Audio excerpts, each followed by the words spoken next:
Welcome everyone, so welcome back to World Aquarium Singapore, where this video you're going to learn beginner's guide to aquarium fish keeping. So I hope everyone is still doing very well, and without ado, let's start. Alright, so do you know that if your house or your home have a lot of smoke around, then smoke is also very bad for your aquarium fishes, alright, especially for your water. So what you can do, you can make your own smoke filter. Alright, you can just drill 2 holes inside your can, the glass can from the metal cap, just 2 holes. 1 hole is your inlet, another one for your outlet. For your outlet air pipe, you flush it to your cap. For the inlet, just put it all the way to the bottom, where inside your this glass jar you put some water, so that water will act as your filter media for your smoke. Alright, so good quality air oxygen filtered all your smoke away. Then from there the oxygen will push out from the other end. Right. And how about when you're painting your house? Alright, giving your room or home a fresh new coat of paint. Alright, so please be very careful about this. So one thing you want to do when having a new fresh coat of paint for your room or your house, to cover your aquarium, alright, the whole aquarium with some plastic covers and all those. Alright, your fish won't suffocate, don't worry. And also the important thing is move the air pump to a place where there's no paint, so that they can pump in fresh and clean air. Alright, so because the paint and all other substances, fumes, dust will cause harm and kill your fish ultimately.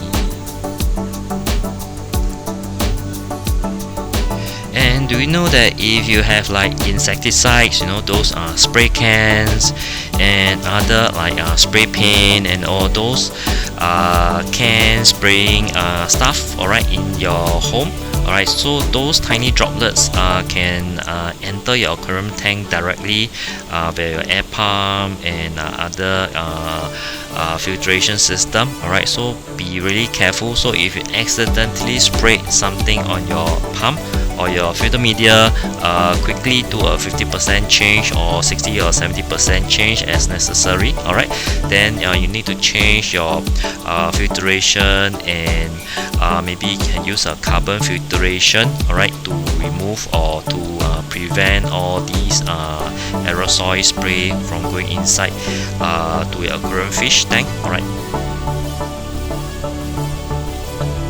next, let's discuss about plants. Alright, so where do you buy your plants? The place where you buy your plant from your supplier or from your aquarium shop. Alright, so the place where you buy is very important. So firstly, you need to look for the very good quality plants. Alright, actually when you're buying a plant, you're buying into their plants roots. Alright, so make sure that their roots are very there's a lot of roots, healthy looking roots. The roots are growing, maybe some small plantlets are growing out, especially for valve, jungle valve, and anubas and all those healthy looking leaves and all those. Alright,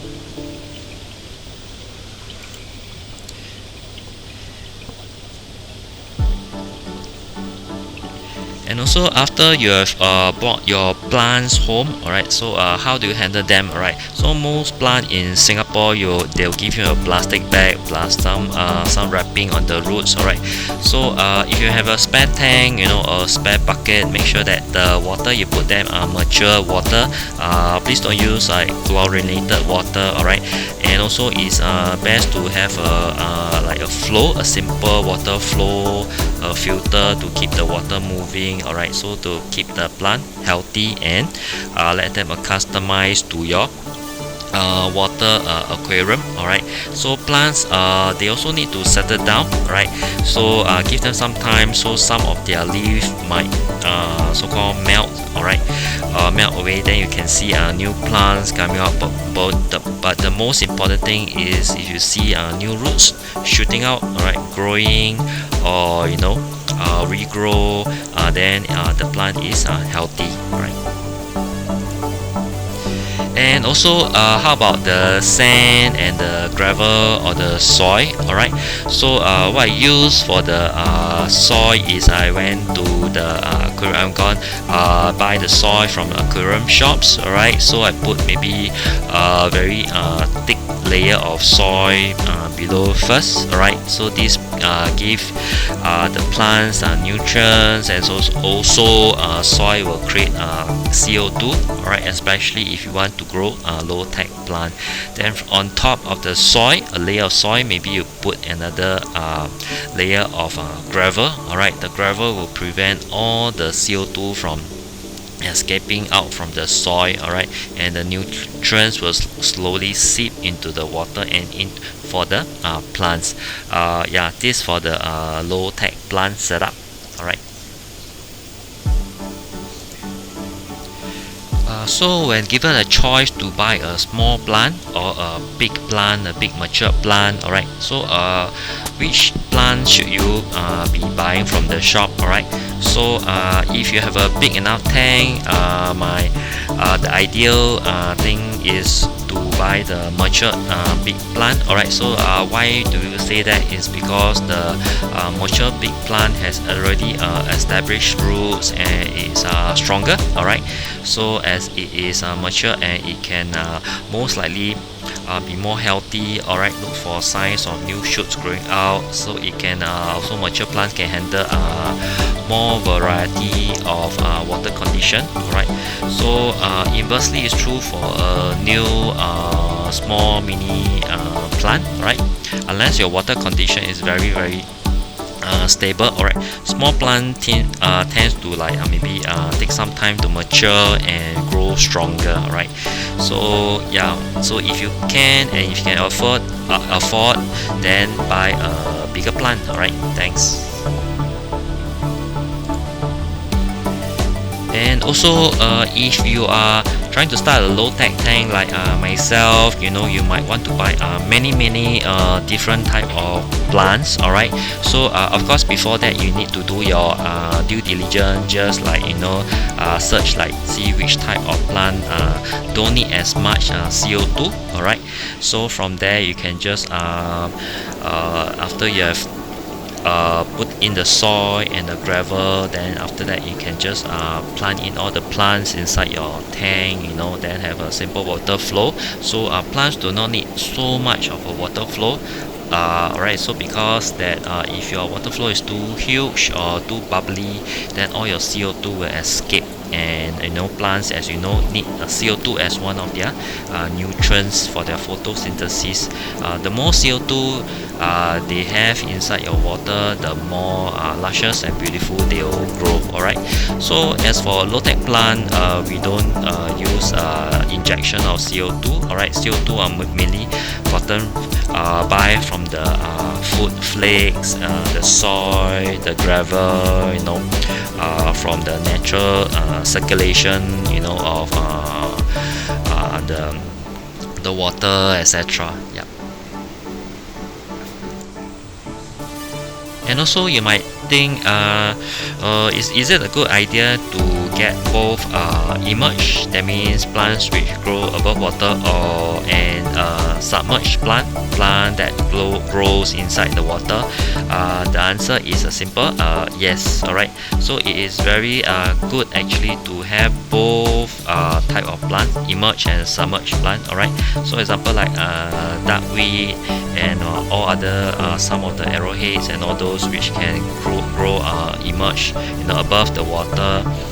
They will help to remove away the ammonias and all the bad stuff. And submerged plant, alright, they can also help to build a very healthy aquarium. So this is a natural cycle, so it's best to have both. Alright, yeah. And also you know that you need to feed your fishes, correct? So yeah, you also need to feed your plants. Alright, especially for newly introduced plant, you also need to like feed them with, you know, the proper magnesium, iron, and all those different stuff, so all you need to do is to buy some maybe liquid fertilizer, and then remember we discussed about soil. Alright, so soil give you a very long term mineral essential nutrients for your plants to grow and thrive as well. And another very important thing which plant need are lightings. Alright, so according to what I see, alright, plants can grow in many different type of lights. Alright, so especially so for new plants, they need stronger lights. Alright, and you guess it, next is sunlight. Do you think that plants need direct sunlight right inside your aquarium tank? Alright, the answer is yes, but not too long. Alright, so if you have a window, that would be best. You can actually place your aquarium near a window, so at least to give your aquarium some direct sunlight. That will be good. Alright, maybe 1 hour or so. Alright, so it's very beneficial for your aquarium plants. Okay, so on screen you'll see some more videos recommended for yourself, so just click on the next video and continue watching my videos. Alright, see you. Okay, thank you very much for tuning in and stay until the end of the video. So if you like the video so far, please smash the like button, subscribe, and I'll see you again in the next video.